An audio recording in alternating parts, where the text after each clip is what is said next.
नमस्कार, मैं हूं डॉक्टर राजीव पथरिया और आप देख रहे हैं लाइव हिंदुस्तान चर्चा। आज हम चर्चा करने जा रहे हैं सबसे महत्वपूर्ण विषय पे।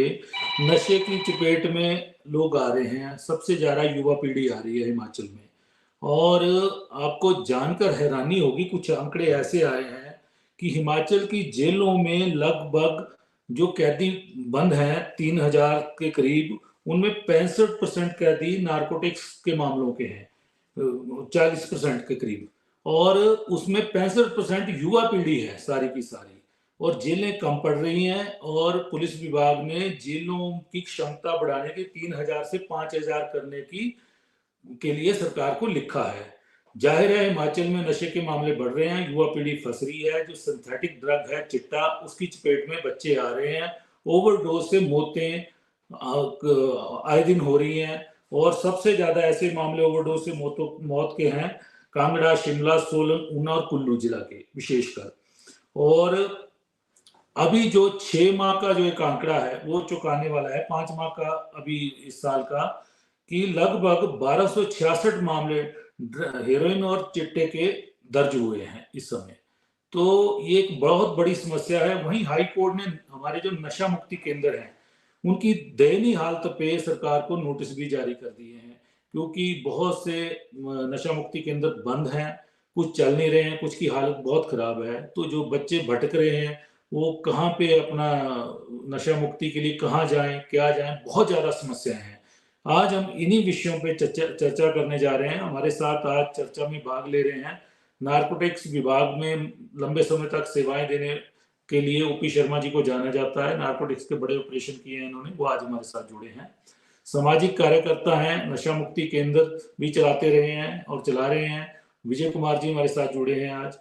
और कांग्रेस के प्रवक्ता विजय डोगरा जी हमारे साथ जुड़े हैं। भाजपा के वरिष्ठ नेता चेतन बरागटा जी हमारे साथ जुड़े हैं। तो आज मैं सबसे पहले चर्चा की शुरुआत ओपी शर्मा जी से करूंगा। ओपी शर्मा जी, ये जो ड्रग्स का जो बड़ा एक बीमारी हिमाचल में पनप रही है और हमारी युवा पीढ़ी खासकर, और जेलों के अंदर का आंकड़ा भी मैंने अभी आपको सुनाया कि युवा पीढ़ी है सारी जो पकड़ी जा रही है। कोई 5 ग्राम, कोई 10 ग्राम, कोई 100 ग्राम चिट्टे के साथ मिल रहे हैं, ओवरडोज से मौतें हो रही हैं।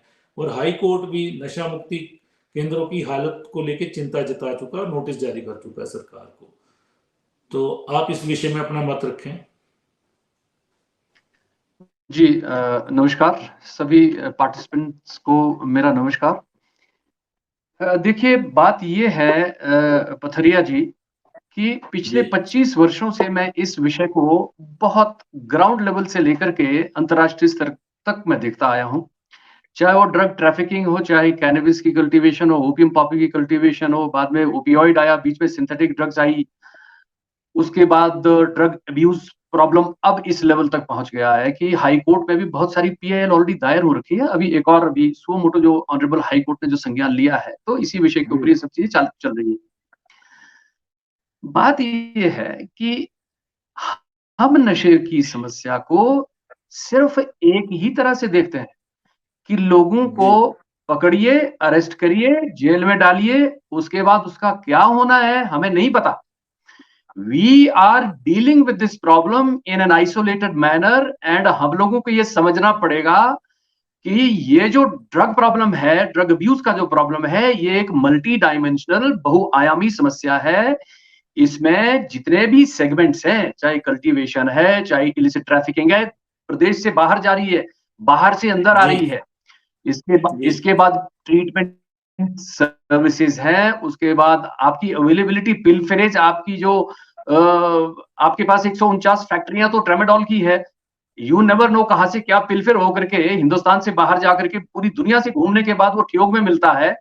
चेतन बरागटा जी इस बात से बहुत भली भांति परिचित हैं कि कितना सारा, जब चिट्टा नहीं मिला कोविड-19 में, तो ट्रेमाडोल की स्ट्रिप्स वहां बच्चों से मिली, है ना, सारी चीजें वायरल हुई, ये सब चीजें, ये तमाम चीजें। और आईएसआई और पाकिस्तान का एक मैंडेट है, हम गोल्डन क्रीसेंट के बिल्कुल हम लोग हम जिसे कहते हैं कि प्रभावित हैं हम लोग गोल्डन ट्रायंगल से, नॉर्थ ईस्टर्न साइड से, असम से लेकर के पाउंटा में ड्रग पहुंचती है भाई साहब। ये तमाम चीजें हैं, इलिसिट ट्रैफिकिंग, उसके बाद अब्यूज प्रॉब्लम, ये सब चीजें, ये इतने आयाम है, मैंने नटशेल में बता दिए। हमारी क्या तैयारी है जी भाई साहब? ये तो ना केवल इस राज्य स्तर पे, मैं कहता हूं राष्ट्रीय स्तर पे भी इस बात को सोचना पड़ेगा। आप इसको बड़ा बड़ा इशू महज है ये तो। एक, हाँ, महज हिमाचल में महज बहुत एक बनता है थोड़े आइसोलेटेड दिनों में। मैनर में सिर्फ जेल में डाल करके आपको समाधान नहीं मिलने वाला है।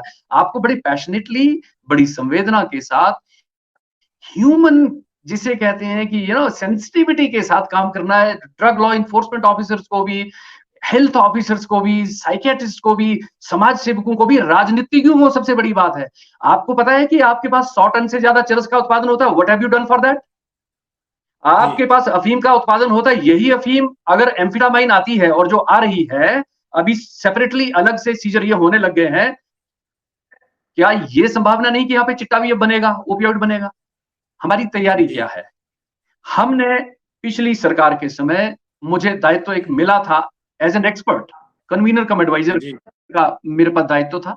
जी मैंने उसमें बड़ी जिद्दोजहद रखी और एक इंटीग्रेटेड ड्रग प्रिवेंशन पॉलिसी को हम लोग लेके आए, और उसको इंप्लीमेंट करने के लिए मैंने सिफारिश लास्ट में ये करी है कि वैसे तो देखिए सभी संबंधित विभाग कुछ ना कुछ करते रहते हैं, वो एक उनका सरकारी एक प्रणाली रहती है कि साहब हमको ये सीजर करना है, हमको लोगों को अरेस्ट भी करना है, दिखाना है, हमको सब चीजें करनी है। कुछ लोग हमें डिमांड साइड में भी हम लोग को काम करना है, अवेयरनेस कैंपेन करनी है।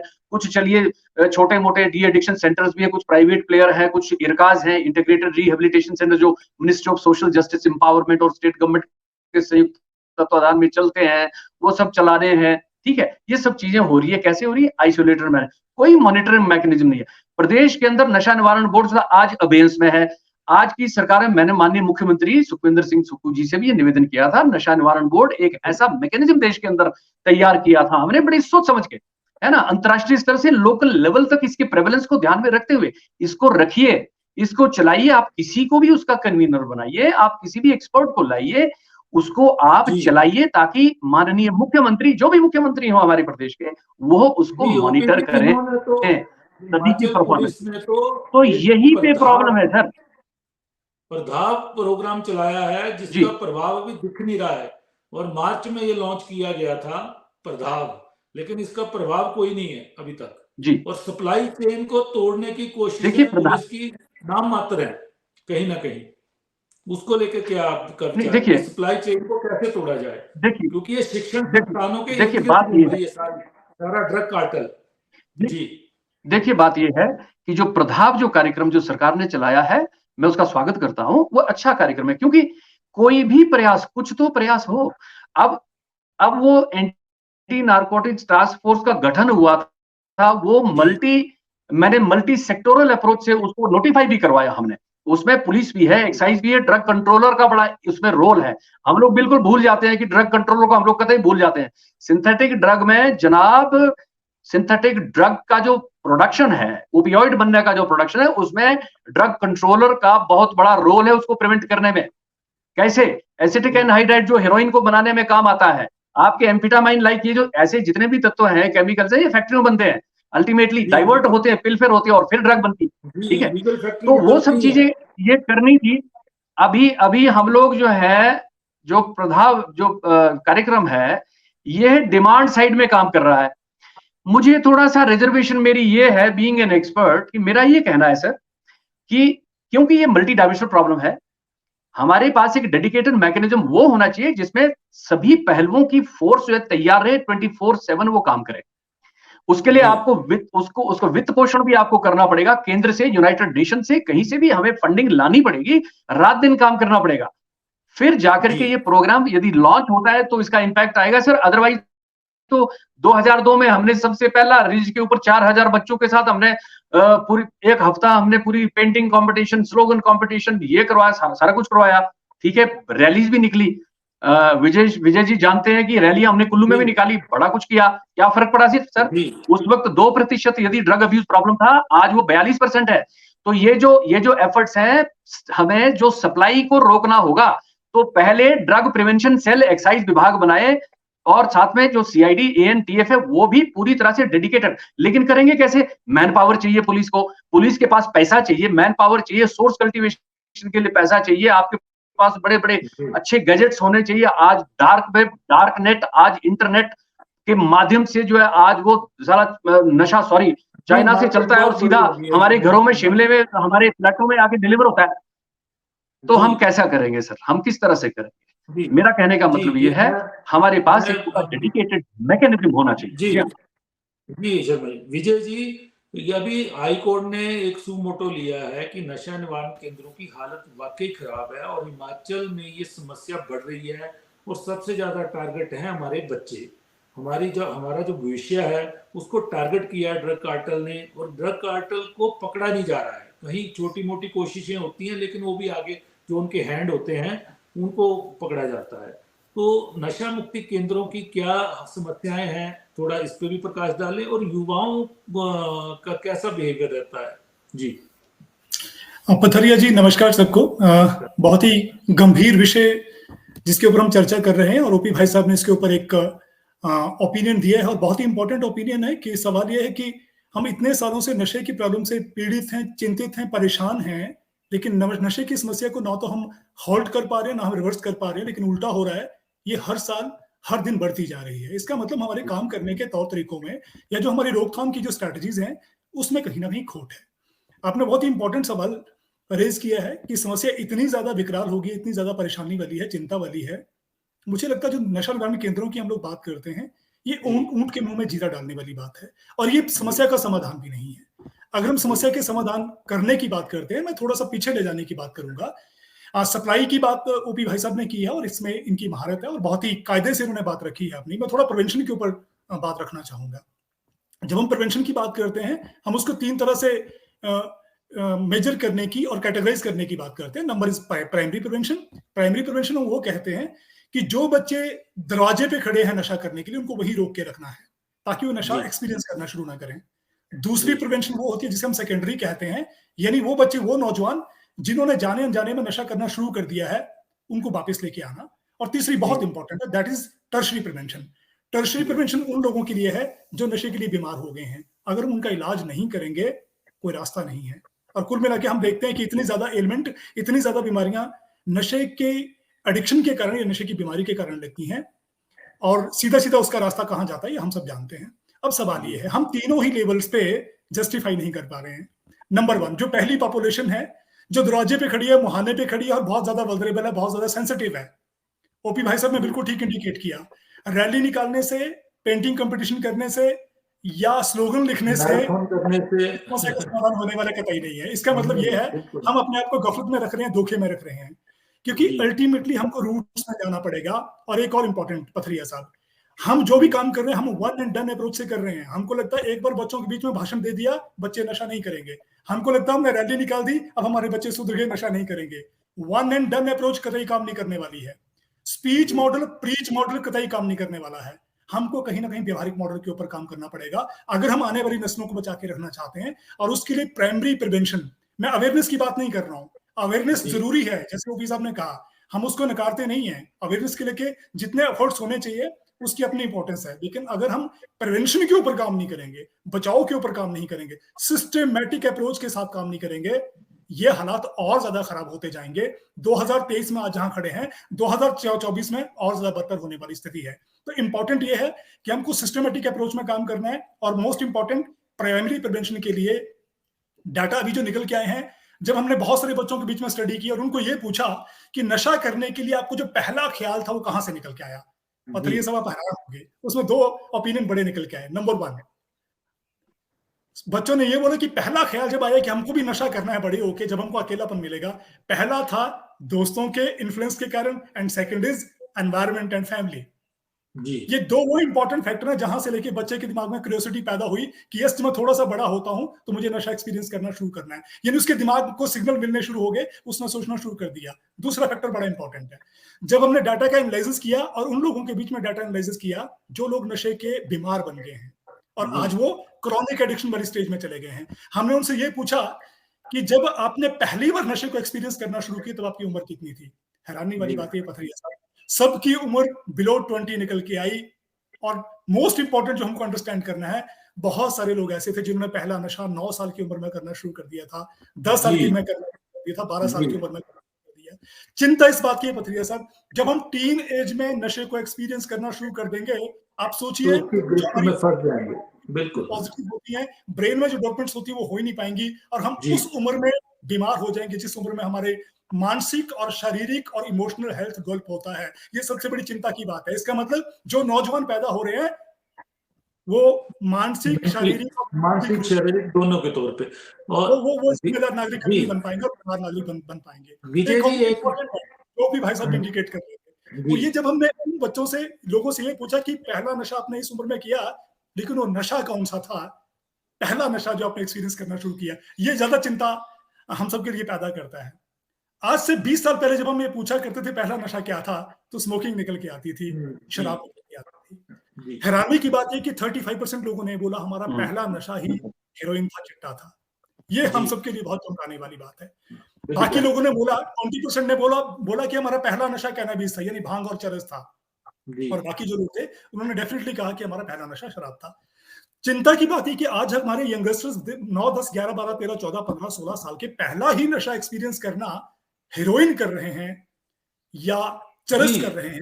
ये विजय जी ये चिंता भी है, बड़ी चिंता है।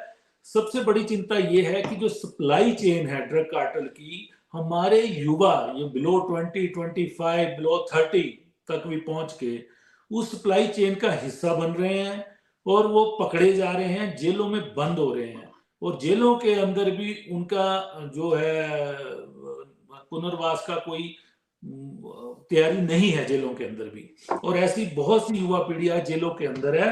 और एक आंकड़ा बड़ा चौंकाने वाला है कि लगभग 68% अंडर ट्रायल केस चल रहे हैं, उसमें 8000 के करीब अक्यूज्ड हैं। कहीं ना कहीं वो भी जब मामले फाइनल होंगे, कोर्ट द्वारा सजा सुनाई जाएगी, तो वो भी जेलों के अंदर होंगे। हमारा तो भविष्य पूरा जेलों में जाएगा, मानसिक तौर पे, शारीरिक तौर पे। तो ये शिक्षण संस्थानों के एक बहुत बड़ा आंकड़ा ये भी आया है, जो कई एसपी से बात हुई है, उनका ये कहना है जो निजी शिक्षण संस्थान है या यूनिवर्सिटीज है प्राइवेट या अदर इंस्टीट्यूशन है, 80% बच्चे नशे की गिरफ्त में किसी ना किसी रूप में फंसे हुए हैं। तो ये बहुत चिंता का विषय है। जी बिल्कुल जी, बिल्कुल चिंता की बात है। हाँ जी, ओपी जी कुछ कहना चाह रहे थे? जी जी हाँ, मैं ये कहना चाह रहा था सर कि ये ड्रग यूजर ज्यादा से ज्यादा पकड़े जा रहे हैं, इसलिए ये नंबर भी ज्यादा है और क्वांटिटी बड़ी कम है। ठीक है, ये बात मान लीजिए। ड्रग अब्यूजर को जो पेशेंट है हम उसको पकड़ रहे हैं और उसे डाल रहे हैं, हमारे नंबर ऑफ केसेस बढ़ रहे हैं। ठीक है जी, बिल्कुल यही अब है। बड़े तस्कर को जो इंटरस्टेट लेवल का है, इंटरनेशनल लेवल का है, वहां तक हमारी आउटरीच कैसे हो, यदि कोई प्रिवेंटिव डिटेंशन का कोई कानून है तो वो उसको हम कैसे लागू करें, इस पे ऊपर थोड़ी चर्चा होनी चाहिए। 1 मिनट लूंगा आपका। Prevention of illicit trafficking and in narcotic drugs and psychotropic substances act 1988 में संसद के द्वारा पारित किया गया। आप हैरान होंगे, पंजाब जैसी स्टेट जब बुरी हालत हो गई, उसके बाद भी 2020 में उन्होंने इस पिट एनडीपीएस एक्ट 1988 के तहत डिटेंशन अथॉरिटी को नोटिफाई किया, और उसके बाद एक एडवाइजरी बोर्ड जो ऑनरेबल हाई कोर्ट के सिटिंग जज या एक्स जज उसमें चेयरमैन होते हैं और 2 और उनके सदस्य होते हैं, उनकी उसमें बनाया। हमने बड़े प्रयास किए, हिमाचल प्रदेश में भी ये बड़े प्रयास चले थे, ये कभी नहीं हो पा रहा था, इसको हम कर ही नहीं रहे थे इसको। लेकिन हमने पिछली सरकार के दौरान ये हमने डिटेंशन अथॉरिटी तो हमने करवा दी, हो गया। और मैं धन्यवादी हूं वर्तमान सरकार का कि अभी जो है तुरंत सरकार के आने के बाद उन्होंने पिट एनडीपीएस एक्ट के तहत जो एडवाइजरी बोर्ड है उसका नोटिफिकेशन किया, और उसमें संदीप शर्मा जी, ऑनरेबल जस्टिस संदीप शर्मा जी उसके चेयरमैन है, और उन्होंने 2 सदस्य भी जो ऑनरेबल सदस्यों को भी दी थी। नाउ क्वेश्चन इज, अब हमने नोटिफिकेशन भी कर दी, अब आप थोड़ा और पीछे चलिए। एनडीपीएस एक्ट तो 1985 में बना हुआ है, ठीक है, कानून तो बनी जा रहे हैं। अब इस पिट एनडीपीएस एक्ट को, जिसमें डिटेंशन का प्रावधान है एक ऐसे बड़े तस्कर का, फॉर एग्जांपल जिसको हमारी रीच में से बाहर है, जिसका पास डायरेक्टली हमारे पास एविडेंस नहीं मिल सकता, लेकिन हमें यह पता है कि यह व्यक्ति कहीं ना कहीं संलिप्त है, इसके पास बहुत सारी प्रॉपर्टीज हैं, इसके बहुत सारे नेटवर्क्स हैं, वो पता चल जाता है इंटेलिजेंस का, यदि ठीक तरह से हमारा काम करता है सिस्टम तो। ठीक है, तो उसकी एक रिपोर्ट बनाएंगे, रिपोर्ट जो है बोर्ड के समक्ष रखी जाएगी, और देखिए उनको डिटेन कर सकते हैं आप, और उसके बाद उसका ट्रायल चला। आप 1 साल के लिए पहले से डिटेन कर दो, आप you can extend it for 2 years, ठीक है, और सीधा डिटेंशन होगा, और अधिकारी अपना home secretary is the detention authority. सवाल इंप्लीमेंटेशन ऑफ कानून भी है, आपको ये भी समझना होगा। ये जो सप्लाई जो है आपकी 60% रिस्पॉन्सिबल है इस समस्या के लिए। तो एनडीपीएस एक्ट, फिर एनडीपीएस एक्ट को इंप्लीमेंट करना। अच्छा, पुलिस इंप्लीमेंट कैसे करेगी? आपके पास मैकेनिज्म नहीं है, आप वित्त पोषण नहीं कर रहे हैं, आप मैन पावर नहीं दे रहे हैं, आपके पास डेडिकेटेड कुछ सुनने के यंत्र नहीं है, कुछ करने के यंत्र नहीं है, आप किस तरह से कैसे करेंगे? बहुत हैं अभी। This is the problem. SP Shimla Sanjeev Gandhi ji ने कुछ समय में एक बड़े लार्ज स्केल में सिटी के अंदर जो ये ड्रग रैकेट चल रहा था उसको तोड़ने की कोशिश की है, लेकिन जो ड्रग कार्टेल का मेन मुखिया है वहां तक कोई नहीं पहुंच पा रहा है, क्योंकि वो तो आ रही है पड़ोसी राज्यों के, आ रही है पाकिस्तान से होते हुए, आपने बताया कि वो यहाँ पहुंचती है, पड़ोसी राज्यों के बॉर्डर से आती है और घर घर पहुंच रही है। हम कुरियर के तौर पे जो कैरियर है इसके, उनको तो पकड़ रहे हैं, ठीक है, उन्होंने तोड़ा है, कमर तोड़ी है यहाँ पे और आइडेंटिफाई हुए हैं लोग। तो ये प्रयास शिमला में तो हुआ है इस तरह का प्रयास, लेकिन बड़े कार्टेल को पकड़ने के लिए पुलिस पड़ोसी राज्यों की पुलिस के साथ मिलकर क्यों ऑपरेशन नहीं कर रही है? जी देखिए सर, हमारे राज्य की पुलिस को कोई नहीं रोक रहा है। हम पूरे देश के अंदर कहीं पे भी जाकर के टिप ऑफ के ऊपर रेड कर सकते हैं। बुरा मत मानिए, जरूरी नहीं है कि हमको कोई दूसरी फोर्सेस चाहिए। और एनडीपीएस एक्ट की एक धारा है जिसमें किसी भी पुलिस को कानूनी they are bound to assist each other, ठीक है। तो मैन पावर तो बढ़ जाती है। हमने एनसीबी में काम किया, मात्र 5 लोगों के साथ 105 किलो हेरोइन पकड़ी, 325 किलो चरस पकड़ी, मलाना ऑपरेशन किया, चौहार घाटी ऑपरेशन किया, अनंतनाग पुलवामा जाकर ऑपरेशन किया, इंडो पाक बॉर्डर पे ऑपरेशन किया, 5 लोगों की टीम ने, ठीक। लेकिन हमारी ताकत बढ़ती है। सवाल ये है कि आप कोऑर्डिनेशन करेंगे या नहीं? Are you interested? Number 1। Number 2, आपने डेडिकेटेड मैकेनिज्म नहीं रखा है सर। संजीव गांधी जी ने बड़ा अच्छा काम किया, लोकल लेवल पे आप करेंगे, नंबर ऑफ केसेस बहुत होंगे, आपके पास इंफॉर्मेशन होगी, लेकिन आपका वो इंफॉर्मेशन नहीं होगी जिसके माध्यम से आप वहां पहुंचेंगे। उसके लिए आपके पास डेडिकेटेड साइबर क्राइम के बड़े, जिसे कहते हैं कि धुरंधर लोग उसमें इंटेलिजेंस में होने चाहिए। देखिए, मैं बताना चाहता हूं आपके माध्यम से, मैं United nation office on drug and crime में अभी एक्सपर्ट कंसल्टेंट के तौर पे भी काम कर रहा हूं, और देश के विभिन्न भागों में जाकर के हम लोग ट्रेनिंग्स दे रहे हैं, ठीक है सर। हम लोग वैसे तो पूरे भारत में सभी की हालत ऐसी है, हम लोग तैयार ही नहीं है। हम तो सिर्फ शब्दों में युद्ध चला रखा है हमने, युद्ध बुद्ध कोई नहीं चल रहा है अदरवाइज। हम तो लोगों को थोड़ा पकड़ रहे हैं और जेल में डाले, दैट्स ऑल। सो मेरा ये कहना है सर, मैं ज्यादा बात नहीं करूंगा, ज्यादा क्रिटिकल हो जाऊंगा। मुझे ये लगता है डेडिकेटेड मैकेनिज्म बनने चाहिए, इंटेलिजेंस के भी, इन्फोर्समेंट के भी, फिर जाके बात बनेगी सर। थैंक यू जी। समय लगेगा, समय लग रहा है हर चीज को। तो मैं समय नहीं लगना चाहिए, समय क्यों लगेगा? नहीं नहीं नहीं नहीं, समय लग रहा है, मैं कह रहा हूँ डॉक्टर साहब मैं आपकी बात, समय लगना नहीं चाहिए। समय लगाया जा रहा है, समय लगाया जा रहा है, क्यों नहीं लगा रहा है? पॉलिसी, ये पॉलिसी हमने बना के दी है, इस पॉलिसी को क्यों नहीं इंप्लीमेंट किया जा रहा है? इस पॉलिसी को जो 2000 देखिए 10 फरवरी 2022 को ये नोटिफाई हुई, इसको इंप्लीमेंट क्यों नहीं किया जा रहा? सरकार को प्रावधान करना चाहिए 200-400 करोड़ का, 50-100 करोड़ लाने की क्षमता ओपी शर्मा भी रखता है। आप बताइए, हमें बताइए, हमें कोई नौकरी की आवश्यकता थोड़े ना है, लेकिन वो ये समय ऐसे ही निकलता जाएगा, हम लोग रैलियां करते रहेंगे, कुछ नहीं होना। और राजनीतिक दल क्यों इस चीज को बड़ा मुद्दा नहीं बनाते हैं उनको? क्योंकि राजनीतिक दल, सर मैं तो अभी भी सोच रहा था, अवेयरनेस में वो मैं तो निभा सकते हैं। अभी भी सोच रहा था जी चेतन जी 2 मिनट। हम तो अभी भी देख रहे थे जब बजट पेश हो रहा था। अब ओपी जी, चेतन जी को बोलने दीजिए, हम तो thank you OP Sharma ji ने यहाँ पे बहुत अच्छा इंसाइट दिया है। विजय जी ने बहुत इंसाइट दिया, और मैं सच बताऊं तो कुछ पहलू तो क्या 90% पहलू हमारे को भी नहीं पता था कि इसमें इतनी इंटीग्रेसीज इन्वॉल्व है। हमारे लिए तो लॉ इन्फोर्समेंट और सप्लाई चेन ही एक माध्यम है। मैं 2 विषय यहाँ पे इंपॉर्टेंट उठाना चाहता हूँ। एक तो सबसे पहले जो मैं विजय जी आपने एक पहलू तो बता दिया कि कुछ अपने जो कलीग्स होते हैं, जो बच्चों के दोस्त होते हैं, उनसे वो प्रेरित होकर ड्रग्स लेते हैं। दूसरा आपने एक और विषय जो इम्पोर्टेंट बोला कि फैमिली से प्रेरित होकर, या मतलब फैमिली का कुछ उसमें आपने बोला, उसको आपने पूरा इलैबोरेट नहीं किया। मैं अपने क्षेत्र की आपको कुछ 2-3 मैं यहाँ पे व्यवहारिक बातें बताता हूँ। मेरे को लगता है आप लोगों ने इसको टेक्निकल साइड से बोल दिया, पर मैं एक साइकोलॉजिकल पॉइंट ऑफ व्यू यहाँ पे रखना चाहता हूँ। मैं आपकी तरह टेक्निकल नहीं हूँ, आपका बहुत ज्यादा एक्सपीरियंस है दोनों का। मैं सिर्फ एक चीज यहाँ से मैं करना चाहता हूँ, मैटर ऑफ एक्सेप्टेंस। मुझे कई फैमिलीज पता है जो उनके बच्चे बीमार हैं, ड्रग्स में वो फंस चुके हैं, उनको अपने रेपुटेशन को बचाने के लिए वो उस बात को एक्सेप्ट ही नहीं करते कि हमारे बच्चों को चिट्टे की आदत पड़ चुकी है। मेरे को ऐसी फैमिलीज पता है, वो बच्चों को बिल्कुल ऐसी फैमिलीज पता है कि वो अपने बच्चों को फंड करती है कि आप चिट्टा ले लीजिए, आप प्लीज चोरी मत कीजिए। तो ऐसी भी हमारे को ये इश्यूज है। अब रही पॉलिटिकल की बात, यहाँ पे पॉलिटिकल उसमें मैं अपनी बात कर सकता हूँ। देखिए, सरकार जो मर्जी हो, भाजपा हो चाहे कांग्रेस की हो, इसमें तो बिल्कुल कोई दो राय नहीं, कल्प्रिट को तो पकड़ के उनको तो अंदर करना चाहिए। परंतु अगर मैं अपनी लोकल बात करूं, मेरे मैनिफेस्टो जो लोकल मैनिफेस्टो था, मैंने 3 पॉइंट्स ड्रग डी एडिक्शन पे और ड्रग एडिक्शन की जो यहाँ पे इश्यूज हैं उसको लेकर बोला। और मैं आपको अपने चुनावों की बात एक बड़ा इंटरेस्टिंग बताता हूं। मुझे एक ड्रग एडिक्ट ने पकड़ा, 2 ड्रग एडिक्ट्स ने चुनावों के टाइम में, और उन्होंने बोला कि आपको क्या चिट्टे वालों की वोट नहीं चाहिए, आपको क्या चिट्टे वालों की वोट नहीं चाहिए, आप चिट्टे के खिलाफ बोलते रहते हैं। मैराथन्स तो मैंने भी बहुत दौड़ी है, मैं प्रो मैराथन रनर हूं, पर मुझे लगता है स्लोगन राइटिंग और मैराथन्स दौड़ने से इसकी कभी रेजोल्यूशन नहीं आ सकता। Cutting across the party lines, getting all the technocrats involve, इसमें केंद्र सरकार, इसमें राज्य सरकार और जितने भी स्टेक होल्डर्स, हमारे को सबको एक ऑब्जेक्टिव की तरफ जाना चाहिए।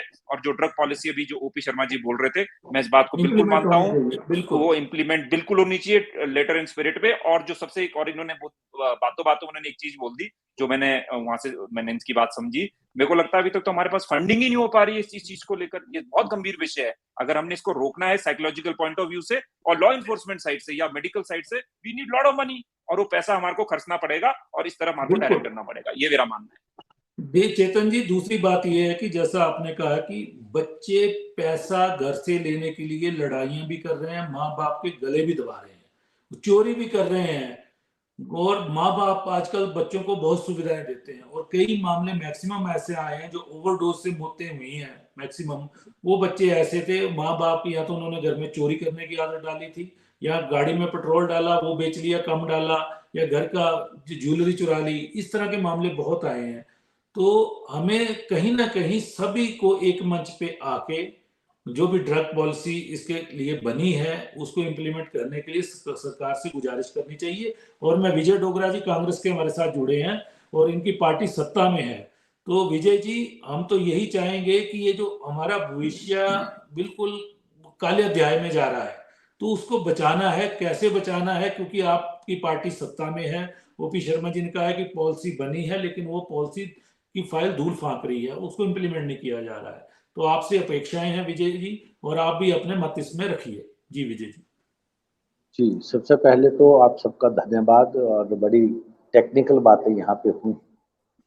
ओपी शर्मा जी ने बड़े विस्तार पूर्वक की सारी बातें कही, और सामाजिक कार्यकर्ता के रूप में विजय कुमार जी ने भी बहुत सी बातें वो कही जो सामाजिक दृष्टि से कितनी महत्वपूर्ण है और किस तरह से हम लोगों को जांचना चाहिए। अभी चेतन जी ने जो एक एग्जाम्पल कोट किया, ये बड़ा महत्वपूर्ण बात है, क्योंकि हम लोगों को राजनीतिक जो हमारी सोच है, जो परिपक्व सोच है, उसमें हमें जो बात आई कि किसी ड्रग पैडलर ने ये कहा कि क्या चिट्टे वालों के वोट नहीं चाहिए, हमें उन लोगों को बचाना है, हमें उनकी वोट नहीं चाहिए, हमें उनका जीवन चाहिए।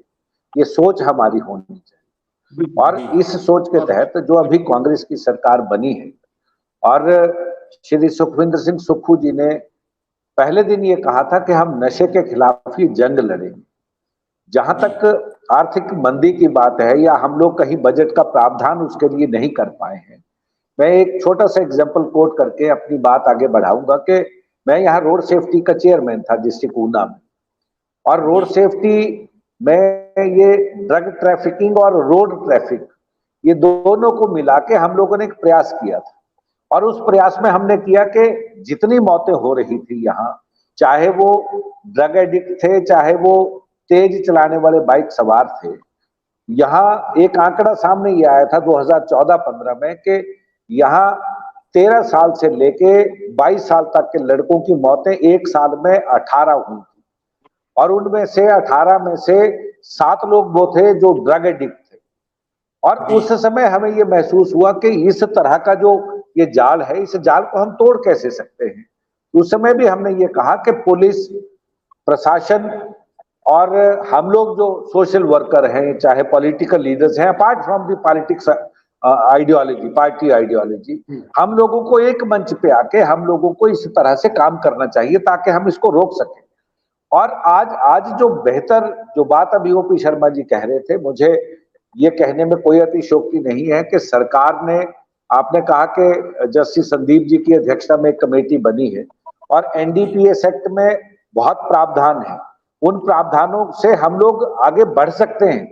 यहाँ समस्या ये है कि हम इस चेन को तोड़ने के लिए हम लोगों को इच्छा शक्ति को और प्रबल करना है।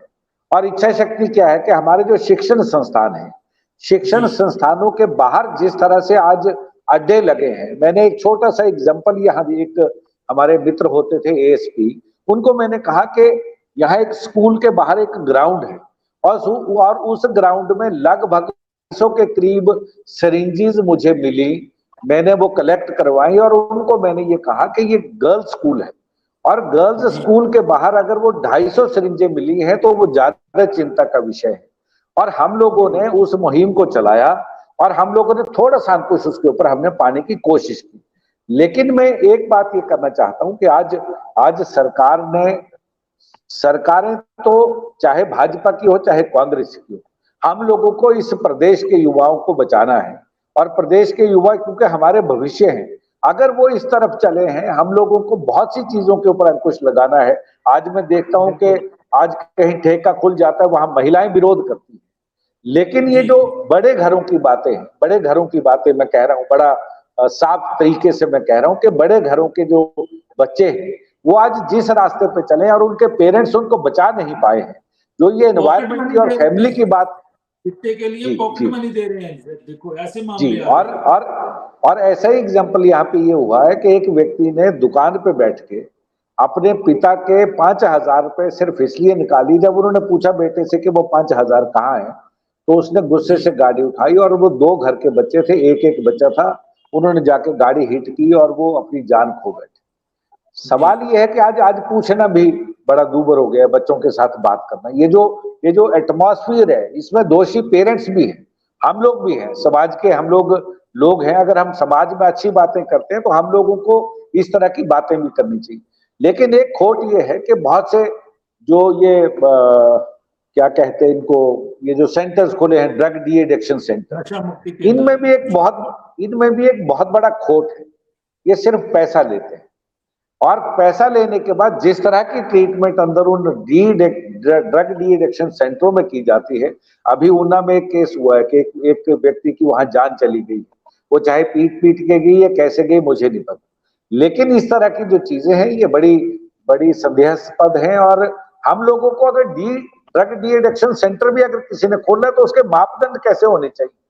ड्रग कंट्रोलर की बात की क्योंकि उनकी दयनीय हालत है, सामाजिक काम है। ओपी शर्मा जी ने अभी ड्रग कंट्रोलर की बात की। हमारे यहाँ फूड सेफ्टी ऑफिसर्स हैं, हमारे यहाँ ड्रग इंस्पेक्टर्स हैं। हम लोग एक टास्क फोर्स के रूप में हम कभी काम नहीं करते।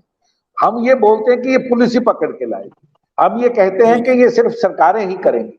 जब तक हम लोग एक टास्क फोर्स ऐसी नहीं बनाएंगे जिसमें नारकोटिक्स से संबंधित लोग, पुलिस से संबंधित लोग, समय का अभाव तो है। हम आज विचार अपने अच्छे रखे। सबसे बड़ी समस्या हमारे लिए ड्रग्स की सरकार है। बच्चे हमारे, सरकार इसके ऊपर बड़ी अच्छी सोच के साथ आगे बढ़ रही है। जेलें हमारी छोटी पड़ रही हैं, जेलों की क्षमता बढ़ाने की बात हो रही है, क्योंकि ओपी शर्मा जी ने बताया है मामले अधिकतर वही पकड़े जा रहे हैं, उपयोग करने वाले लोग ज्यादा पकड़े जा रहे हैं, उसमें युवा पीढ़ी जेलों के अंदर जा रही है। इसकी सप्लाई चेन को तोड़ने की कोशिश जो होनी चाहिए वो नहीं हो रही है। इसके लिए जो पॉलिसी बनाई गई थी वो आज उसकी फाइल आज धूल फाक रही है। मामले 5 माह में 1266 मामले ऐसे आ जाते हैं, 5 माह के सिर्फ इस साल के 5 माह में ही। ये बहुत ही चिंता का विषय है। पुलिस का पर्दाव कार्यक्रम तो चल रहा है, लेकिन उसका प्रभाव तभी दिख पाएगा जब इसकी सप्लाई चेन को तोड़ दिया जाएगा। तो आज हमने इस विषय पे चर्चा की, आप सबने चर्चा में भाग लिया, मैं आप सबका धन्यवाद करता हूँ।